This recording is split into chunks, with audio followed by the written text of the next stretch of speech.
Arrest అయిన వ్యక్తి గురించి iBomma industry anchor Ravi arrest అయ్యారు కదా. ఐబొమ్మ ఇండస్ట్రీ సినిమా ఫ్రీగా చూసేవాళ్ళు, మిడిల్ క్లాస్ వాళ్ళు ఎంతమంది చూశారు, ఎంతమంది చూడలేదు, అది కాదు మనకు కావాల్సింది. యాంకర్ రవి అరెస్ట్, ఒక భార్య చేతుల్లో అరెస్ట్ అయ్యడం అని మామూలు విషయం కాదు. ఆమె ఏ విధంగా అరెస్ట్ చేపించిందో ఆమెకు తెలుసు, ఆయనకు తెలుసు. మధ్యలో ఉన్న వ్యక్తులు ఆమె ఏం చేసింది ఏం చేయలేదు అనేది కామెంట్లలో చెప్పండి అని అంటుండ్రు. అది ఏదో తప్పో రాంగో తెలుసుకోవాలి, సోషల్ మీడియాలో ఇన్ఫర్మేషన్ ఇవ్వాలి. Okay, iBomma anchor Ravi arrest అయ్యారని న్యూస్ వచ్చింది నాకు, యువశేఖర్ కొడంగల్. దాని మీదనే నేను స్పందించాను, నేను మాట్లాడుతున్నాను. అది ఏందో, తప్పు ఏందో రాంగ్ ఏందో తెలుసుకొని ఆయనకు న్యాయం చేయాలి అని కోరుకుంటున్నా. ఓకే, ఒక భార్య చేతుల్లో అరెస్ట్ అయ్యడం అనే దాని మీద ఏదో కారణం ఉంటేనే అరెస్ట్ అవుతారు.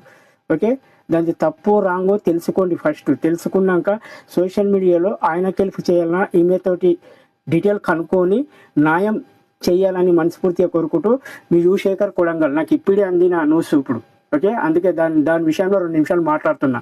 ఆడవాళ్ళు కట్టుకున్న భార్యని ఆమె చేతులనే మోసపోయాడు ఆయన.